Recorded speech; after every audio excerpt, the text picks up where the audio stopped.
c'est un poème qui a été chanté par Ferré. Aragon a été mobilisé, tout jeune étudiant en médecine, comme rocardier sur le front, et il en a gardé de cette époque un souvenir qu'on retrouve dans toute son œuvre en fait.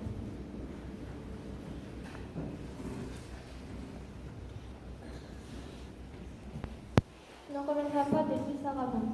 Ne reviendra pas, toi qui courais les filles, jeune homme dont j'ai vu le cœur battre à nu, quand j'ai déchiré ta chemise et toi non plus. Tu ne reviendras pas, vieux joueur de mamie, qu'un obus a coupé par le travers en deux, pour une fois qu'il avait un jeu du tonnerre, et toi le tatoué l'ancien légionnaire. Tu survivras longtemps, sans visage, sans yeux. On part, Dieu sait pour où, ça tient du mauvais rêve, on glissera le long de la ligne de feu. Quelque part, ça commence à être plus du jeu. Les bonhommes là-bas attendent la relève. Roule au loin, roule le train des dernières lueurs. Les soldats accroupis que ta danse recouvre laissent pencher sur leur front et fléchissent le cou. Ceux-là sont le tabac, l'haleine et la sueur. Comment vous regardez sans voir vos destinées, fiancés de la terre et promis des douleurs. La veilleuse vous fait de la prière et du cœur. Vous bougez vaguement vos jambes condamnées. Déjà la pierre pense où votre nom s'inscrit. Déjà vous n'êtes plus qu'un mot d'or sur nos places. Déjà, le souvenir de vos amours s'efface. Déjà, vous n'êtes plus que pour avoir péri.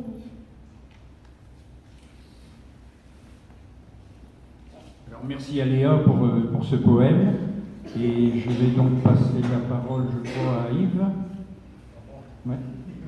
Président des enseignants.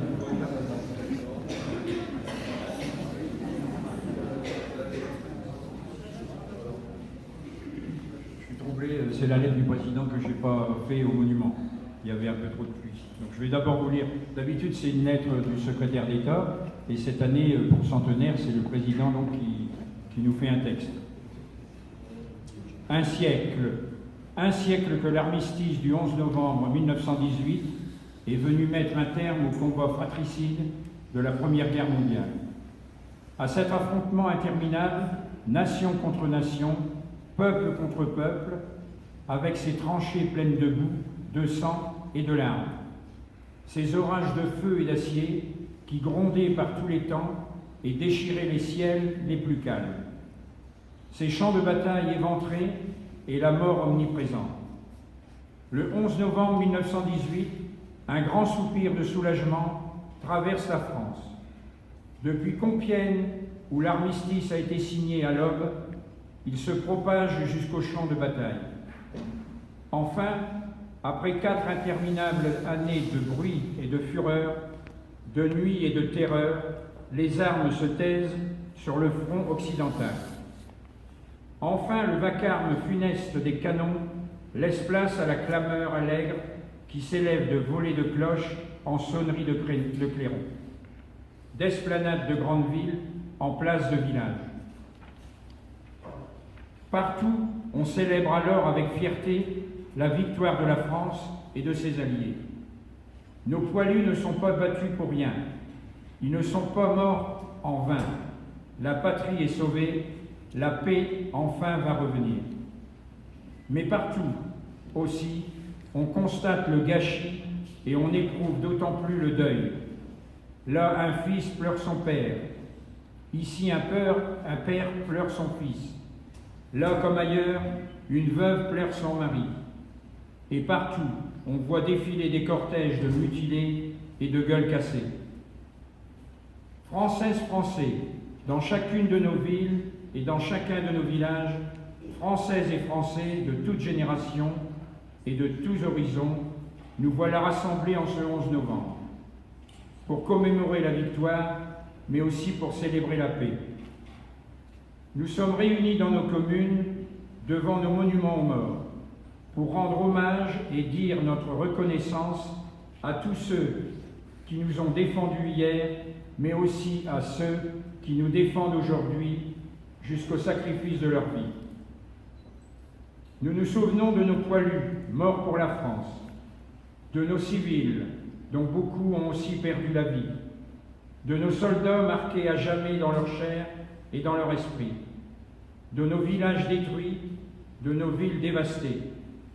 Nous nous souvenons aussi de la souffrance et de l'honneur de tous ceux qui ont quitté leur terre et sont venus d'Afrique et du Pacifique.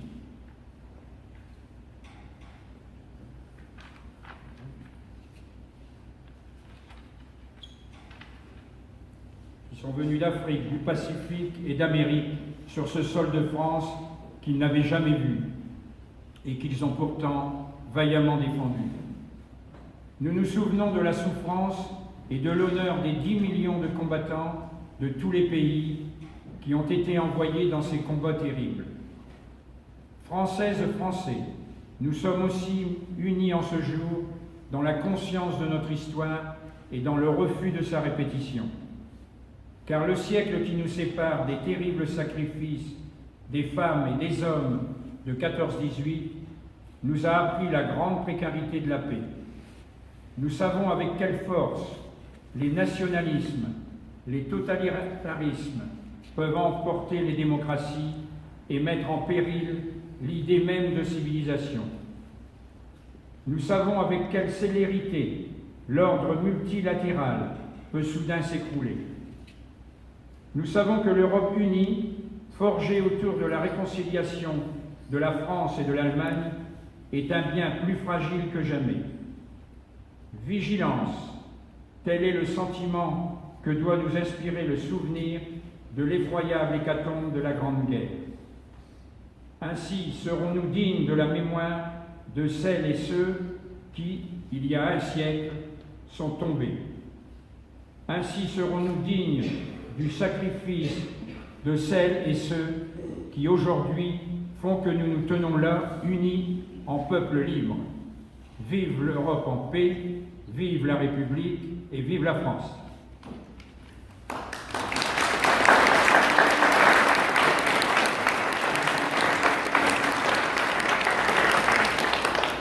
Je vais laisser la parole au président des anciens combattants, donc, qui va nous dire un petit mot.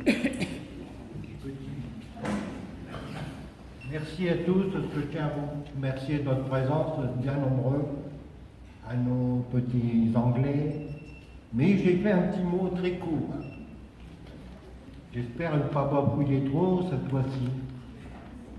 Alors, mesdames, mesdemoiselles, messieurs, et les enfants surtout, ce qui fait plaisir, c'est tous les enfants, merci à tous de votre présence pour ce 100e anniversaire du 14-18. Merci aux jeunes Anglais encore et à leurs accompagnateurs, qui sont là, et puis M. Drouin, M. le maire et ses conseillers, qui ont organisé ce 11 novembre d'hier et aujourd'hui surtout. Pensons au nombre de citoyens, de cimetières anglais dans notre pays et qui sont si bien entretenus. Merci à le service d'entretien de et puis c'est tous notre devoir de nous souvenir et vous êtes là tous présents pour le signifier. Merci à tous.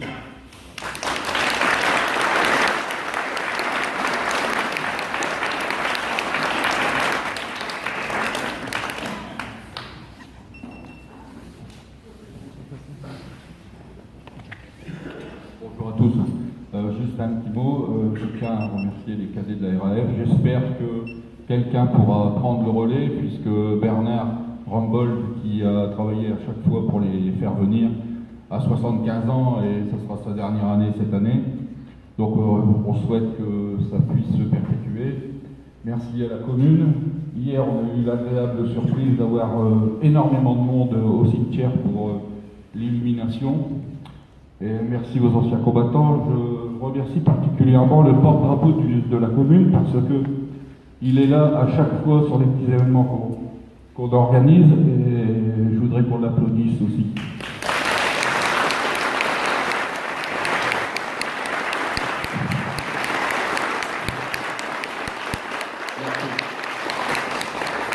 La Première Guerre mondiale, c'est 3 chiffres. Ils sont ici.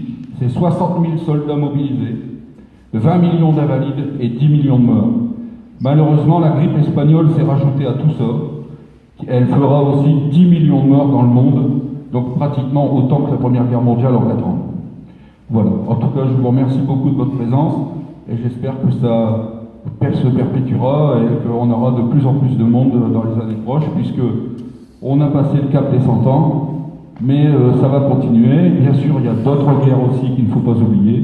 Je pense à la guerre d'Algérie, l'Indochine et la Deuxième Guerre mondiale. Voilà, merci.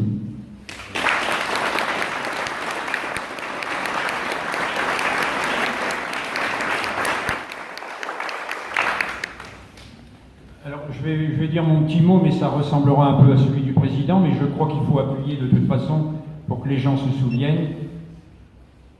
14-18, des années qui resteront à jamais marquées par l'infamie, la désolation et l'hérésie des hommes. 14-18, 4 années de souffrance, de destins brisés, de familles séparées, de veufs et d'orphelins. 14-18, ces chiffres figés dans notre mémoire pour l'éternité et dont les séquelles laisseront des cicatrices dans les corps et dans les cœurs de toute une vie. Dans la boue, le froid, l'insalubrité, nos ancêtres ont vécu l'enfer dans les tranchées, dans un seul but, retrouver la paix. Mais à quel prix? La Grande Guerre a coûté la vie de 10 millions de civils et militaires, 20 millions de blessés. Un soldat sur 5 n'est jamais revenu de ces champs de bataille. La moitié des jeunes de 20 ans de l'époque ont été tués et 3 millions d'hectares de terre furent déclarés impropres à l'agriculture dû à la présence d'obus et de balles, mais également de cadavres humains et d'animaux. 1 milliard, ce fut le nombre d'obus tirés par les belligérants pendant le conflit, dont 15% qui n'ont pas explosé, pollueraient encore les sols et les eaux de nos jours. Les nations françaises, anglaises, canadiennes, australiennes ont foulé ce sol des Hauts-de-France, remués par les bombes, le gaz moutarde et les corps de leurs camarades. Ce conflit a causé l'effondrement et la fragmentation de l'Europe. Les frontières ont été redessinées et une société des nations a été créée pour prévenir des guerres. Des milliers de femmes, d'hommes, ont dit plus jamais. Cela devait être la der des der, comme il disait. En 14-18, il n'y avait qu'une réponse face à la défaite, c'était la victoire. Aujourd'hui, l'ensemble de l'Europe est uni pour certes se remémorer, mais surtout ne jamais oublier. Accompagné par le chant de toutes les cloches de France qui ont sonné ce jour du 11 novembre 2018, 100 ans, jour pour jour, après la fin de ce conflit, et après 73 ans de paix continue en Europe. Nous sommes ici pour dire merci et honorer tous nos morts tombés pour la France. Pour ces enfants, ces femmes et ces hommes qui ont souffert pour notre patrie, pour notre liberté, pour notre avenir, n'oublions pas. N'oublions pas que nos problèmes du quotidien sont bien loin de ces atrocités. N'oublions jamais qu'en étant unis et en paix, nous vivrons mieux. N'oublions jamais la fraternité qui fait l'une des valeurs de notre beau pays. Comme je le disais hier, Churchill a dit « Agissez comme s'il était impossible d'échouer ».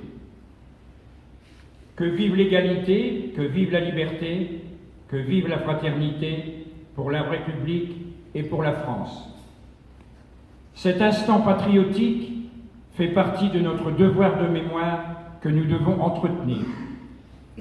Connaître les bases du passé pour construire un futur meilleur est notre ligne de conduite.